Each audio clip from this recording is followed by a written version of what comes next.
Arab Saudi tidak ingin memiliki apapun. Arab Saudi tidak ingin memperoleh bom nuklir apapun. Namun tanpa ragu, jika Iran mengembangkan bom nuklir, kami akan melakukan hal yang sama secepat mungkin. Persaingan antara Iran dan Arab Saudi telah memburuk.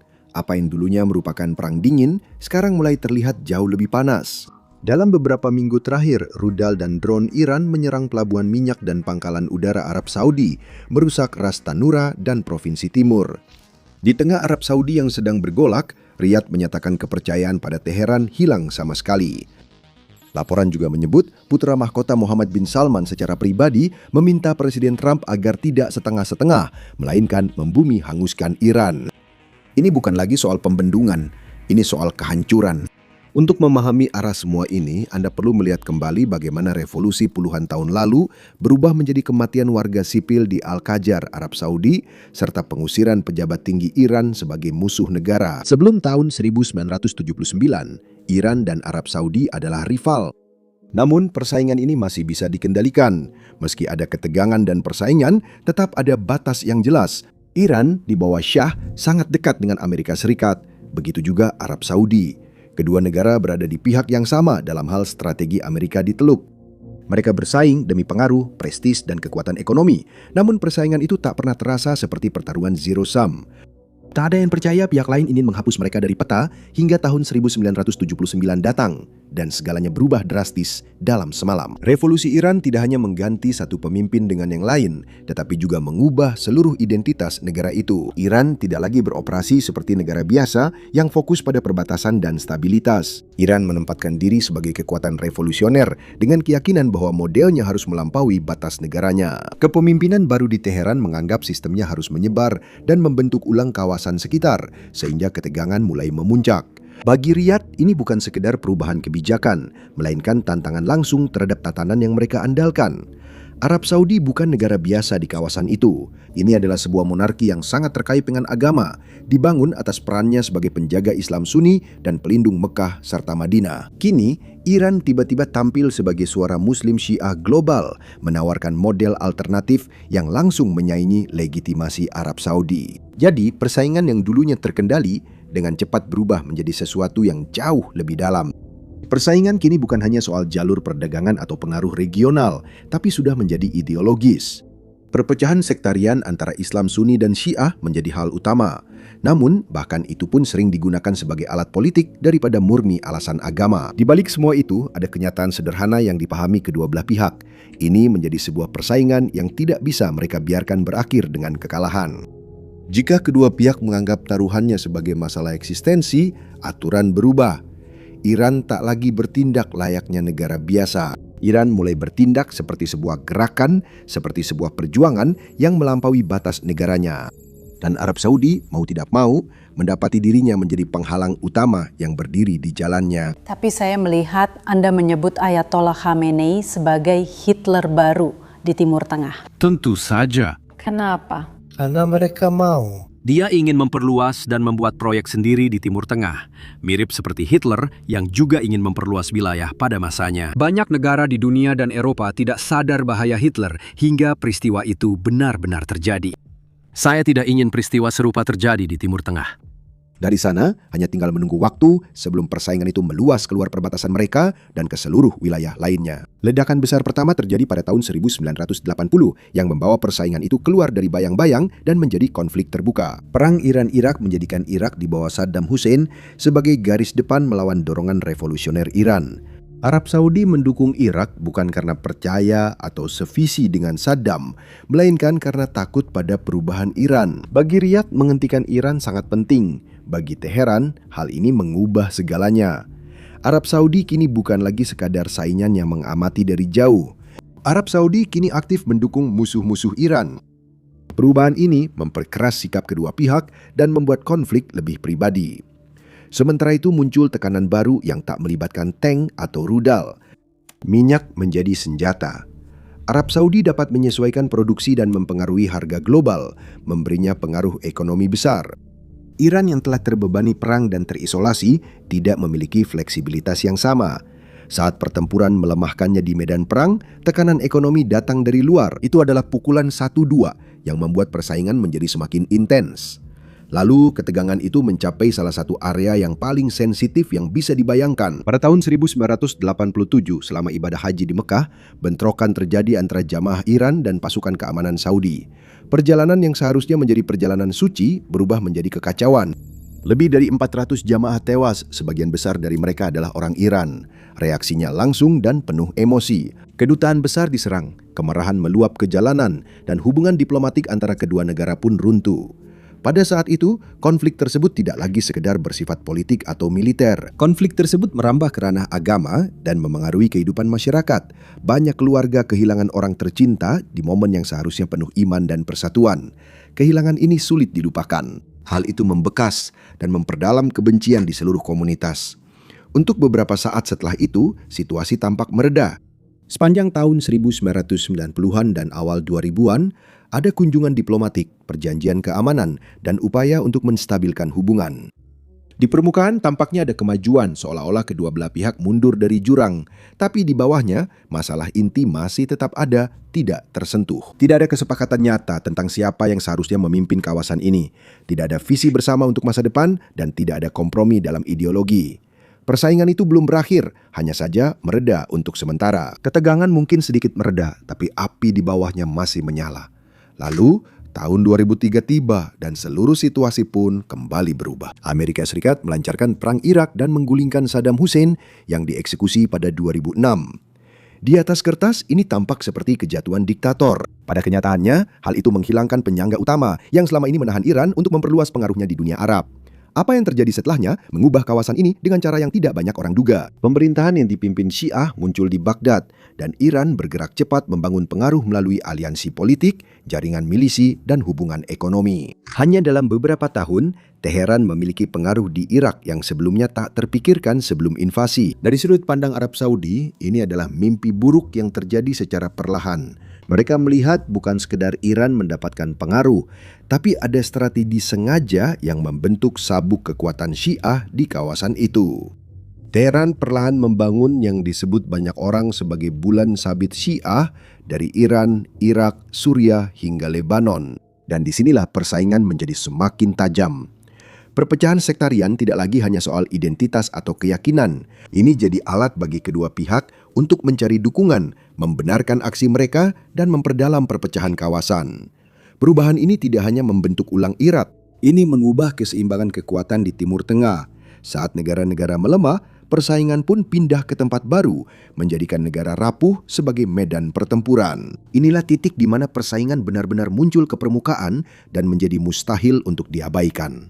Persaingan itu berubah menjadi bentuk yang paling terlihat, yaitu perang proksi. Iran membentuk poros perlawanan, jaringan kelompok dan milisi sekutu di kawasan. Teheran memilih pendekatan fleksibel daripada mengirim pasukan besar. Senjata, pelatihan, pendanaan, dan arahan diberikan, sementara kelompok-kelompok itu menjadi titik tekanan di garis depan. Strategi ini berbiaya rendah namun berdampak besar. Iran memperluas pengaruh tanpa terlibat langsung. Sementara Arab Saudi dipaksa untuk tetap waspada di berbagai lini, Arab Saudi merespons dengan mempererat aliansinya dengan Amerika Serikat. Persaingan pun meluas keluar kawasan. Riyadh membuka pangkalan-pangkalan penting seperti pangkalan udara Raja Fahad untuk pasukan Amerika, terutama saat Perang Teluk. Pada 1990-an, ribuan tentara Amerika Serikat ditempatkan di Arab Saudi, menanamkan kehadiran militer Amerika dalam pertahanan kerajaan. Arab Saudi juga menginvestasikan banyak sumber daya untuk kesepakatan senjata. Pada pertengahan 2010-an, kesepakatan ini melebihi $100 miliar, mendatangkan jet tempur, sistem pertahanan rudal, dan persenjataan berat. Ini bukan hanya soal membeli senjata, ini tentang mengikat keamanan Arab Saudi ke sistem Amerika. Dan kemudian ada minyak, diam-diam memperkuat segalanya di latar belakang. Arab Saudi tetap menjadi produsen penyeimbang dunia, bisa menaikkan atau menurunkan produksi demi menstabilkan harga global. Ini membuat Washington yakin bahwa meski Iran mengganggu pasokan, pasar tetap bisa seimbang. Energi kini masuk strategi, menghubungkan kekuatan ekonomi dengan penempatan militer. Sementara itu, aliansi lain mulai terbentuk secara diam-diam namun tetap penting. Israel, meski bukan sekutu resmi Arab Saudi, kini bergerak sejalan karena sama-sama menganggap Iran sebagai ancaman utama. Kerjasama intelijen berkembang di balik layar, terutama terkait kelompok seperti Hizbullah dan ambisi nuklir Iran. Bahkan sejak awal tahun 2000-an, laporan tentang kontak rahasia mulai bermunculan, yang menjadi dasar bagi koordinasi yang lebih mendalam di kemudian hari. Muncul jaringan tandingan dengan Arab Saudi sebagai pusat, didukung militer Amerika, pengaruh keuangan, serta dukungan diam-diam Israel. Persaingan itu tidak lagi hanya antara kedua negara ini saja. Persaingan itu telah menjadi sebuah kontestasi yang lebih luas yang membentuk kawasan tersebut. Salah satu kekuatan utama yang membuat jaringan tandingan itu begitu erat adalah dorongan Iran yang terus-menerus menuju kemampuan nuklir. Teheran menyatakan programnya untuk tujuan damai seperti pembangkitan listrik dan isotop medis. Namun di luar Iran, argumen ini tak pernah benar-benar meyakinkan. Sejak awal 2000-an, kekhawatiran tumbuh akibat bukti fasilitas tersembunyi, program sentrifus yang meluas, dan pengayaan uranium melebihi kebutuhan sipil. Disinilah garis waktu menjadi penting. Setelah Perang Irak menyingkirkan hambatan utama Iran di kawasan, program itu berjalan lebih cepat. Pada saat para inspektur menemukan fasilitas nuklir Natan dan pabrik pengayaan bahan bakar Fordow, Iran sudah membuat kemajuan yang signifikan. Penemuan itu mengubah cara kawasan memandang niat Teheran. Pada tahun 2015, rencana aksi komprehensif bersama memberikan kelegaan sementara. Sanksi dilonggarkan, Iran setuju membatasi pengayaan. Untuk sesaat, masalah ini tampak bisa stabil. Namun di Riyadh, sejak awal sudah muncul skeptisisme mendalam. Para pemimpin Saudi melihat kesepakatan itu sebagai jeda, bukan solusi. Sesuatu yang memungkinkan Iran mempertahankan bagian-bagian penting dari programnya sambil mengulur waktu. Ketika perjanjian itu runtuh pada tahun 2018, ketakutan tersebut tampaknya menjadi kenyataan. Iran mulai mempercepat lagi, mendorong tingkat pengayaan semakin tinggi. Iran mencapai kemurnian 60%, belum mencapai tingkat kemurnian senjata tapi sangat dekat. Awal 2020-an, Iran sudah mengumpulkan banyak bahan sangat diperkaya. Pada saat yang sama, apa yang disebut para ahli sebagai breakout time, yaitu jendela waktu yang dibutuhkan untuk menghasilkan cukup bahan bagi sebuah senjata, menyusut secara dramatis. Waktunya diperkirakan tinggal beberapa minggu. Bagi Arab Saudi, ini bukan sekadar isu keamanan, tapi lebih mendalam. Iran yang memiliki kemampuan nuklir tidak hanya akan memperkuat Teheran secara langsung, tetapi juga dapat melindungi jaringan sekutu regionalnya, memungkinkan mereka beroperasi dengan lebih percaya diri, sementara Arab Saudi menghadapi risiko eskalasi langsung. Menurut Riyadh, ketidakseimbangan ini tidak bisa diterima. Karena itu, Muhammad bin Salman menyampaikan isu ini dengan tegas. Jika Iran mengembangkan senjata nuklir, Arab Saudi juga akan mengejarnya dan dengan cepat. Namun, apakah Anda khawatir Iran akan mendapatkan senjata nuklir? Ya, kami khawatir jika ada negara yang mendapatkan senjata nuklir. Itu langkah yang buruk. Dan Anda tidak perlu mendapatkan senjata nuklir karena Anda tidak bisa menggunakannya. Meski Iran punya senjata nuklir, jika negara manapun menggunakannya, artinya mereka perang dengan seluruh dunia. Dunia tidak boleh melihat peristiwa Hiroshima lagi. Jika dunia melihat 100.000 orang tewas itu, berarti Anda sedang berperang dengan seluruh dunia. Usaha mendapatkan senjata nuklir sia-sia karena tak bisa digunakan. Itu bukan disampaikan sebagai ancaman, tetapi sebagai sebuah perhitungan. Masalah bertahan hidup di wilayah dengan keseimbangan kekuatan yang bisa berubah cepat. Pada 2025, situasi mencapai titik didih.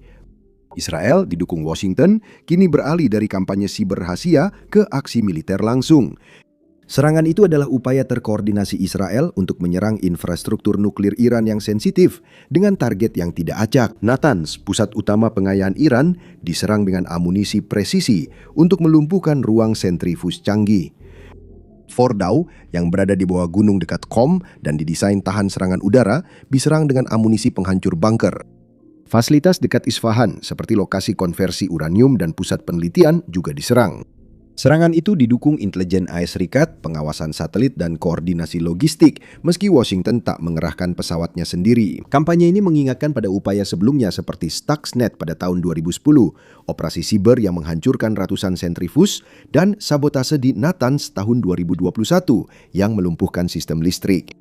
Tahun 2025 menjadi kali pertama Israel secara terbuka bereskalasi menjadi serangan udara berkelanjutan di banyak lokasi.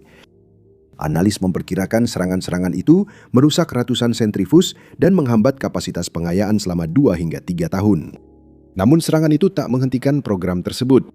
Iran telah memperkuat fasilitas seperti Fordow, menyebarkan infrastruktur, dan menimbun uranium yang diperkaya di beberapa lokasi. Dalam beberapa bulan, inspektur melaporkan Iran masih menyimpan lebih dari 120 kg uranium diperkaya 60%, cukup memperpendek waktu menuju kemampuan senjata nuklir jadi beberapa minggu. Teheran menantang, mempercepat pekerjaan di lokasi rahasia, dan membatasi inspektur internasional. Bagi Arab Saudi, serangan ini jadi kelegaan sekaligus peringatan. Kelegaan karena Israel bertindak atas ancaman eksistensial menurut Riyadh. Peringatan karena bahkan setelah pukulan seberat itu, kemampuan nuklir Iran tetap ada. Mimpi buruk tentang Iran yang mampu memiliki senjata nuklir belum terhapus, hanya tertunda. Penundaan itu berisiko memicu pembalasan, eskalasi lewat proksi, serta memperkuat program Iran secara tersembunyi, sehingga putaran berikutnya makin sulit dihentikan. Karena itulah isu nuklir jadi pusat persaingan ini. Ini bukan hanya tentang sentrifus dan tingkat pengayaan. Ini tentang keseimbangan kekuatan di seluruh teluk, kredibilitas aliansi, dan ketakutan bahwa satu terobosan di Iran bisa memicu perlombaan senjata regional yang berlangsung selama puluhan tahun. Bagi Arab Saudi, mencegah hal itu bukan hanya salah satu prioritas di antara banyak hal lainnya. Itu adalah inti dari bagaimana mereka memandang keamanan mereka sendiri dan posisi mereka di kawasan. Dorongan yang sama untuk membendung ancaman Iran yang semakin meluas, mendorong persaingan ini langsung ke medan pertempuran terbuka di seluruh kawasan. Jika bayang-bayang nuklir dan kekacauan proksi menarik bagi Anda, tekan suka dan berlangganan. Kita baru memasuki bagian yang rumit. Konflik ini lalu berlanjut ke medan perang, dan Yaman segera jadi salah satu yang terpenting. Lihat peta, Anda akan tahu kenapa Iran memilih negara ini jadi medan perang. Yaman berada di perbatasan selatan Arab Saudi dan membentang di Selat Bab el-Mandeb, jalur sempit tempat hampir 10% perdagangan dan pengiriman minyak dunia lewat. Memiliki pengaruh di sana berarti memberikan tekanan langsung tepat di perbatasan kerajaan dan memiliki kendali atas salah satu jalur pelayaran paling penting di dunia. Dengan kata lain, lokasi yang sempurna. Disinilah kelompok Houthi bangkit sebagai kekuatan yang kuat. Didukung oleh Iran, mereka memperluas pengaruhnya dari Sada ke ibu kota Sana'a pada tahun 2014. Iran tidak mengerahkan banyak pasukan, melainkan mengandalkan serangkaian cara murah namun berdampak besar. Rudal balistik, drone yang mampu menyerang ratusan kilometer ke dalam wilayah Arab Saudi, pelatihan dan dukungan keuangan yang berkelanjutan. Arab Saudi menanggapi pada tahun 2015 dengan intervensi militer yang disebut Operasi Badai Penentu, mengerahkan lebih dari 100 jet tempur, 150.000 pasukan, dan mitra koalisi dari 9 negara untuk mendorong mundur Houthi dan mengembalikan pemerintahan yang bersahabat. Kemudian konflik tersebut menimbulkan kejutan yang dampaknya jauh melampaui kawasan itu. Pada bulan September 2019, serangan drone dan rudal jelajah yang terkoordinasi menghantam fasilitas pengolahan minyak Abqaiq yang sangat besar dan ladang minyak Hirais. Abqaiq sendiri menangani sekitar 7 juta barel minyak per hari, hampir setengah dari kapasitas produksi Arab Saudi. Hampir dalam semalam, produksi Arab Saudi turun sebesar 5,77 juta barel per hari, sekitar 5% dari pasokan global. Harga minyak naik 20% dalam sehari, kenaikan terbesar dalam beberapa dekade. Biaya asuransi kapal tanker melonjak, dan dunia diingatkan betapa rapuhnya pasokan energi ketika satu serangan di padang pasir berdampak ke pasar global. Dan momen itu menyoroti sesuatu yang penting. Iran tak perlu invasi langsung untuk menciptakan kerusakan serius. Yaman jadi titik tekanan di perbatasan Arab Saudi, namun strategi ini berdampak kemanusiaan yang menghancurkan. Perang itu menyebabkan krisis kemanusiaan terburuk di dunia menurut Amerika Serikat. Banyak wilayah dilanda kelaparan dan sistem medis runtuh. Tahun 2022 diperkirakan lebih dari 377.000 orang tewas akibat pertempuran, kelaparan, dan penyakit, dengan 70% diantaranya anak di bawah 5 tahun. Lebih dari 4 juta orang mengungsi dan 80% dari populasi Yaman, yaitu lebih dari 24 juta jiwa, membutuhkan bantuan kemanusiaan. Bagi jutaan orang, ini bukan soal geopolitik, ini soal bertahan hidup tiap hari. Piring kosong, dan hidup yang terputus sebelum benar-benar sempat dimulai. Sementara itu, satu front lain juga terbakar dengan intensitas serupa. Saat pemerintah Suriah terancam runtuh, Iran turun tangan besar-besaran untuk mendukung Bashar al-Assad. Iran mengirim ribuan penasihat, unit khusus Garda Revolusi, bantuan keuangan miliaran, dan bekerja sama erat dengan pejuang Hizbullah di lapangan. Pada tahun 2013, Hizbullah telah mengerahkan lebih dari 7.000 kombatan ke Suriah, memainkan peran menentukan dalam pertempuran seperti Qusair. Iran juga mengerahkan milisi Syiah dari Irak, Afghanistan, dan Pakistan membentuk kekuatan transnasional yang memberikan Assad tenaga tempur penting saat tentaranya sedang runtuh. Arab Saudi mendukung pasukan oposisi, menyalurkan uang dan senjata ke kelompok pemberontak melalui jaringan rahasia. Bersama Turki dan Qatar, Riyadh berusaha melemahkan Assad dan mencegah Iran mendapatkan pijakan. Namun bagi Iran, Suriah bukan hanya satu medan pertempuran. Itu adalah jalur penting, sebuah koridor yang menghubungkan Teheran ke Baghdad, Damaskus, dan pada akhirnya Hizbullah di Lebanon. Mengamankannya berarti kedalaman strategis jangka panjang dan akses langsung ke Mediterania, sebuah keuntungan yang mengubah keseimbangan kekuatan di Levan. Namun, biayanya sangat besar. Perang Suriah adalah salah satu konflik paling mematikan abad ke-21. Lebih dari 1,5 juta orang tewas menurut perkiraan PBB dan lebih dari 6,8 juta orang melarikan diri dari negara itu sebagai pengungsi dengan 6 juta lainnya mengungsi di dalam negeri. Seluruh kota seperti Aleppo, Homs, dan Raqqa hancur menjadi puing-puing. Senjata kimia digunakan berulang kali memicu kemarahan internasional. Ekonomi runtuh dengan PDB menyusut lebih dari 60% antara tahun 2011 dan 2016. Perang berlangsung selama bertahun-tahun, meninggalkan luka mendalam lintas generasi dan menciptakan krisis kemanusiaan yang bergema jauh melampaui perbatasan Suriah. Namun di balik aliansi yang berubah-ubah dan kehancuran yang terjadi, dinamika inti tetap sama. Suriah menjadi panggung lain di mana Iran dan Arab Saudi bertempur melalui proksi, masing-masing bertekad untuk mencegah kemenangan pihak lain. Jika ditelusuri lebih dalam, ini tetap persaingan yang sama yang berlangsung dalam pertumpahan darah dan kehancuran. Ada arena lebih tenang, di mana pengaruh berkembang tanpa perang besar. Di Irak, milisi yang didukung Iran memperoleh kekuatan nyata di pasukan keamanan dan politik. Di Lebanon, Hizbullah mendominasi, memengaruhi pemerintah dan tetap mempertahankan persenjataan besar. Di Bahrain, Arab Saudi mengirim pasukan tahun 2011 untuk meredam kerusuhan yang dianggap terkait pengaruh Iran. Persaingan ini ternyata tidak hanya terjadi di satu tempat. Persaingan selalu berpindah, beradaptasi, dan menyebar kemana ada celah. Kadang ketegangan muncul terang-terangan, meledak tiba-tiba dan tak bisa diabaikan. Salah satu momen paling menonjol terjadi pada Januari 2016 saat Arab Saudi mengeksekusi Nimr al-Nimr, ulama Syiah terkemuka dari Provinsi Timur. Nimr bukan sekedar tokoh agama. Dia telah menjadi kritikus keras dan vokal terhadap monarki Arab Saudi, menyerukan hak yang lebih besar bagi minoritas Syiah, dan secara terbuka menantang legitimasi sistem pemerintahan yang berkuasa. Bagi Riyadh, pembangkangan ini bukan sekedar beda pendapat, tapi ancaman bagi stabilitas dan otoritas. Karena itu, eksekusi ini jadi pesan tegas. Itu dimaksudkan untuk menunjukkan kekuatan dalam negeri, memperingatkan agar batas tidak dilanggar, dan memberi sinyal keluar Arab Saudi bahwa kerajaan tidak akan mentolerir kerusuhan di wilayahnya yang dianggap dipengaruhi Iran. Tindakan seperti itu sulit dibatasi, terutama dalam persaingan yang penuh ketegangan. Reaksi di Iran langsung dan sangat intens. Nimr sangat dihormati di komunitas Syiah dan eksekusinya dianggap bukan sekedar aksi politik. Ini dipandang sebagai serangan pada identitas Syiah. Protes cepat meluas, massa turun ke jalan. Di Teheran, demonstran menyerbu dan membakar kedutaan besar Arab Saudi dan memaksa diplomat melarikan diri. Para pemimpin Iran mengecam eksekusi itu sebagai kejahatan dan bukti permusuhan Arab Saudi terhadap Muslim Syiah. Dampaknya pun segera meningkat dalam beberapa hari. Arab Saudi memutus hubungan diplomatik dengan Iran, diikuti beberapa sekutunya, memperdalam perpecahan. Keputusan domestik di Arab Saudi dengan cepat berubah menjadi krisis regional, dan disinilah dampaknya terlihat jelas. Peristiwa ini tak hanya meningkatkan ketegangan, tapi juga mendorong persaingan ke ranah yang lebih emosional dan mendalam. Garis sektarian semakin mengeras, mengubah apa yang seringkali merupakan perjuangan politik menjadi sesuatu yang terasa lebih pribadi dan lebih emosional. Pada saat yang sama, semua saluran dialog antara kedua pemerintah runtuh, membuat kerjasama makin sulit dibayangkan. Hal ini memperkuat narasi yang telah dibangun kedua pihak selama bertahun-tahun. Bagi Iran, ini bukti Arab Saudi menindas komunitas Syiah. Bagi Arab Saudi, ini memperkuat keyakinan bahwa Iran ikut campur dan memicu kerusuhan di dalam wilayahnya, sehingga momen seperti ini sangat berbahaya. Apa yang seharusnya tetap menjadi masalah domestik justru berubah menjadi titik api lain dalam perang dingin yang jauh lebih besar.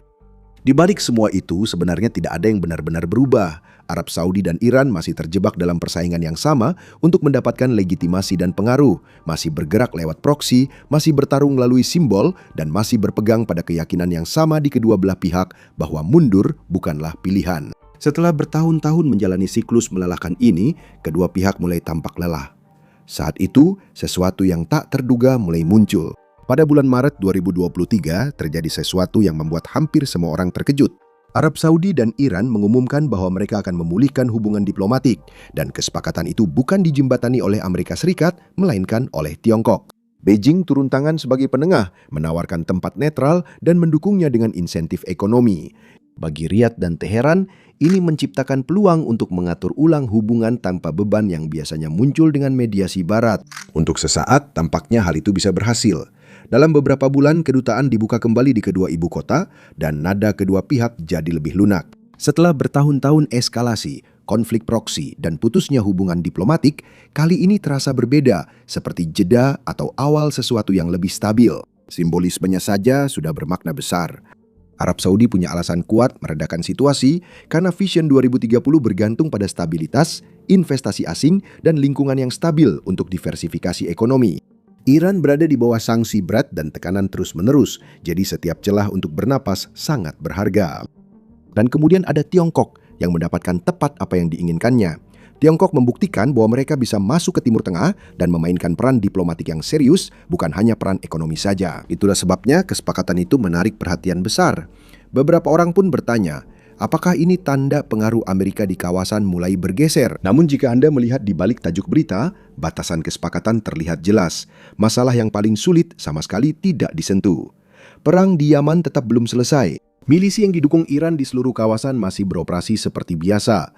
Pertanyaan utama tentang siapa yang mendominasi Timur Tengah pun tak pernah dibahas. Tidak ada jaminan keamanan yang mendalam, tidak ada rencana integrasi ekonomi besar, dan yang paling penting, tidak ada fondasi kepercayaan yang nyata antara kedua belah pihak. Kesepakatan itu hanya menciptakan jeda, bukan menyelesaikan persaingan. Jadi, jabat tangan itu nyata, tapi solusinya tidak. Kesepakatan itu hanya membeli waktu, dan itu cukup untuk sementara. Namun, saat tekanan meningkat, retakan mulai terlihat. Ini mengingatkan bahwa persaingan ini tak pernah benar-benar selesai. Persaingan hanya menunggu waktu untuk muncul lagi. Kini, momen itu tiba dan suasana pun berubah. Pada tahun 2026, persaingan lama antara Iran dan Arab Saudi memanas dengan cepat. Serangan yang didukung Iran meningkat, membuat suasana kawasan lebih tegang dan berbahaya dari tahun-tahun sebelumnya. Para pemimpin Arab Saudi tidak lagi berbicara dengan hati-hati atau meninggalkan ruang untuk ambiguitas. Mereka secara terbuka mengatakan bahwa kepercayaan telah hilang dan nada dari Riyadh kini jauh lebih keras. Pertempuran proksi terus terjadi. Kelompok seperti Houthi tetap menjadi ancaman dengan menyerang kapal di Laut Merah dan mengganggu aliran energi. Dampak kali ini terjadi di titik paling rentan bagi Arab Saudi, sehingga momen ini sangat berbeda. Selama bertahun-tahun, Arab Saudi membangun sesuatu yang lebih besar dari minyak. Visi 2030 dibuat sebagai perubahan jangka panjang untuk mengurangi ketergantungan dan membuka jalur ekonomi baru. Proyek-proyek seperti NEOM yang sedang dibangun di sepanjang pantai Laut Merah dimaksudkan untuk menstabilkan masa depan itu. Jalur perdagangan baru dan pusat logistik seharusnya membantu membuat kerajaan menjadi lebih tangguh. Namun saat jalur pelayaran terganggu, biaya asuransi naik dan pengiriman melambat. Rencana-rencana itu pun tampak lebih rapuh dari perkiraan. Apa yang dulunya terasa seperti konflik, yang jauh kini menekan langsung ambisi ekonomi Arab Saudi. Untuk waktu yang lama, strategi Riyadh dibangun berdasarkan pembendungan. Tujuannya adalah membatasi pengaruh Iran, menjaga persaingan agar tidak memanas, dan menghindari eskalasi besar-besaran. Pendekatan itu mulai berubah. Laporan menunjukkan Muhammad bin Salman bersikap lebih agresif, bahkan membahas isu ini secara pribadi dengan Donald Trump, mendorong gagasan untuk memanfaatkan momen ini guna melemahkan Iran lebih jauh. Namun, pemikiran seperti itu membawa risiko yang serius. Menjatuhkan sebuah sistem tidak menjamin stabilitas. Seringkali hal itu justru memicu kekacauan, perebutan kekuasaan, dan konflik meluas keluar perbatasan. Kalian telah menjadi rival selama berabad-abad. Sebenarnya apa inti perpecahan ini? Apakah hanya soal perebutan Islam? Iran bukanlah rival bagi Arab Saudi. Militernya bahkan tidak termasuk 5 besar militer terkuat di dunia Muslim. Ekonomi Arab Saudi lebih besar daripada ekonomi Iran. Iran jauh dari setara dengan Arab Saudi. Iran di sisi lain terus memainkan permainan yang berbeda. Alih-alih konfrontasi langsung, Iran mengandalkan jaringan proksinya, menggunakan serangan kecil dan terarah yang menjaga tekanan tetap konstan tanpa memicu perang besar-besaran. Ini adalah strategi yang dibangun di atas fleksibilitas. Masalah bisa dipicu di beberapa tempat sekaligus, memaksa Arab Saudi membagi perhatian. Riyadh menggunakan uang, diplomasi, dan kemitraan global, namun perbedaan gaya membuat situasi sulit diprediksi.